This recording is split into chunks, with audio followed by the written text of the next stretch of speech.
මම ඕගොල්ලන්ට කෑ ගහලා බැලලා හැමදේම කරානේ. බැන්නා කැහුවා ස්ටේජ් එකට ගෙන්නුවා. ඒ හැමදේම කරේ පුතේ හදාගන්න. ඒ ලෙවල් විභාගේ අන්තිම ටෙස්ට් එක ලියලා එළියට බහින මොහොතේ ඉඳලා ඔයාට උපදෙස් දෙන්න අය හම්බෙන්නේ. මට මෙහෙම උපදෙසක් දෙන්නේ මුන්ට වාසියක් තියෙන හින්දාද නැත්තම් මගේ අනාගත යහපත උදෙසාද කියලා සැකයක් ඉස්සරහට ඔබට කතා කරන හැම මිනිස්සයා ගැන ඔබට දැනේ.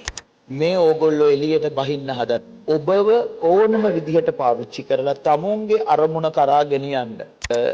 ඒක නිසා තමයි මම ඕගොල්ලන්ට වැඩියෙන් කෑ ගැහුවේ. නැත්තම් හිතේ පොඩි අහිතකින්වත් නෙවෙයි. ඕගොල්ලෝ දැන් මෙතන මේ ගුරු වන්දනාවේ ඒ ගාතාව කියද්දී මට ගුරු ආරම් දීපු සුබසිංහ සර් මට මතක් වුණා.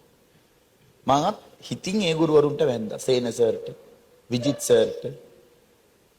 හේතුව සුබසිංහ සර් කියන්නේ මට හිටපු අග්‍රගණ්‍ය ගුරුවරයෙක්. මම කියන්නේ මේ එක ගුරුවරයෙක් නෙවෙයි ගුරු ගොඩාක් හිටියා. මට පළවෙනියටම චෝක් කෑල්ලක් දෙකට කඩලා අතට දීලා කිව්වා. එහෙම කළා. මම එදා තමයි ඉස්සෙල්ලාම ගුරුවරයෙක් විදියට ස්ටේජ් එකට නගින දවස ගුණරතනේ. මට කියන නම දන්නවනේ සමන්ත.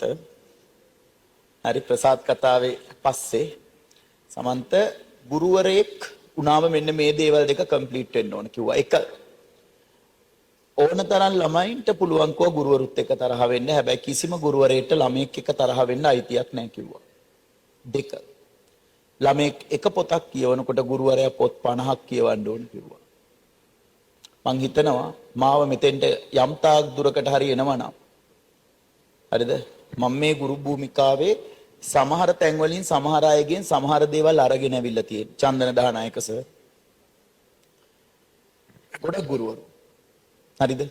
හැම ගුරුවරයෙක්ගෙම මට වඩා සීනියර් හෝ ජූනියර් මම යමක් අරගෙන අවිල්ලා තියෙනවා.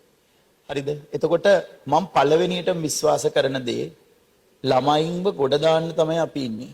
ඔයාලා දුර්වලයි කියලා මට හිතිච්ච පළවෙනි දවසේම මම ඕගොල්ලෝ වෙනුවෙන් සෑහෙන්න වැඩ කරන්න පටන් ගත්තා.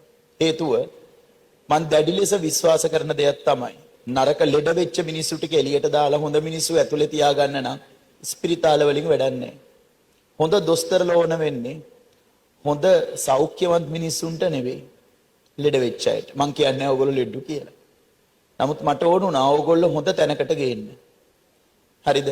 මට ඒක අන්තිම කාලෙදි ෂුවර් කරගන්න ඕන වෙච්ච නිසා තමයි ඕගොල්ලන්ට පාස් පේපරුයි ප්‍රොවින්ෂල් පේපරුයි කවලම් කරලා දැම්මේ පේපරේට. ඔයාලා ඒකෙන් තමයි 90 ගණන් ගැහුවේ ලකුණු. මං අන්තිම ටෙස්ට් එක කියන්නේ මම විභාගෙට දාන්න කලින් මගේ කේක් ගෙඩිය හොඳද කියලා බැලුවේ එමය. කේක් ගෙඩිය හොඳයි. බය නැතුව විභාගෙට දාන්න පුළුවන් පාස් වෙනවා. හරි. පළවෙනි දේ තමුන්ගේ යන්නේ ආත්ම විශ්වාසය තියාගන්න. අනිත් එක මම ඕගොල්ලන්ට කෑ ගහලා බැලලා හැමදේම කරානේ. බැන්නා කැහුවා ස්ටේජ් එකට ගෙන්නුවා. ඒ හැමදේම කරේ පුතේ හදාගන්න. ඔයාලව හරි පාරේ ගෙනියන්න. මම ඔයාලට පොඩි දෙයක් කියන්න. අත් දෙක මේ සූඩින් තියන් කොන්ද කෙලින් තියන් අන්තිම වතාවට අහගන්න. ඊන් පස්සේ ඔබට උපදෙස් දෙන්න කෙනෙක් නැහැ.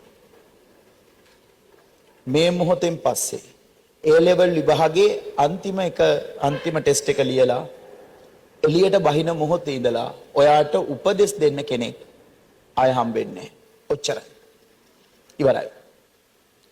ඕගොල්ලන්ට දෙමව්පියෝන්ගේ උපදෙස්, ගුරුවරුන්ගේ උපදෙස් ඒවා දැනිලා ඇත්තේ සමහර වෙලාවට ටිකක් තරහ යන විදිහටනේ.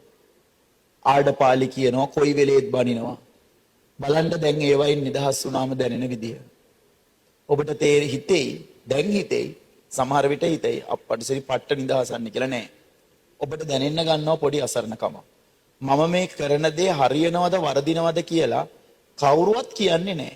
හරියයි කියලා මාව මොටිවේට් කරන උන් ටික මට ෂුවර් නෑ වගේ ගතියක් එයි. ඕන දෙයක් ඉස්සරහදී කරන්නේ නැද්ද මචං ඕක කරපන් කියලා කියද්දි ඔයාලගේ හිතට පොඩි සැකයක් එනවා. මූට මේකේ වාසියක් තියෙන හින්දාද මම මේ පාරේ යවන්නේ. ඔබ එහෙම නැතුව බැනුම් හරි උපදෙස් හරි හිටියේ ගුරුවරුන්ගේ විතරයි. මෙතනින් පස්සේ ඔන්න ඔබ ප්‍රාර්ථනා කරන බැනුම් අහන උපදෙස් හැමතිස්සෙම දෙන වද දෙන අදත් පාඩම් කරගන්න කියලා වද දීපු ස්ටේජ් ගනිපු කාලය අවසන්. හැබැයි මං බොහොම ආදරෙන් එක දෙයක් කියන්නම්. මේ ඕගොල්ලෝ එළියට බහින්න හදන්නේ ඔබව ඕනම විදිහට පාවිච්චි කරලා තමුන්ගේ අරමුණ කරා ගෙනියන්න. හරිද? ඔබව පාපිස්සක් කරගෙන කකුල පිහදාන්න පාවිච්චි කරන සමාජයකට බව හොඳින් මතක තබා ගන්න. මෙතනින් පස්සේ ඔබට එළිය කවුරුත් ආදරේ නැහැ. ආදරේ කරනවා නම් ඒ ඔයාගේ මොකක් හරි දෙයක් ලැබෙනවා ඇති. ඒක හොඳට මතක තියාගන්න. හරිද? ඔබ හොඳට ඒක මතක තියාගන්න.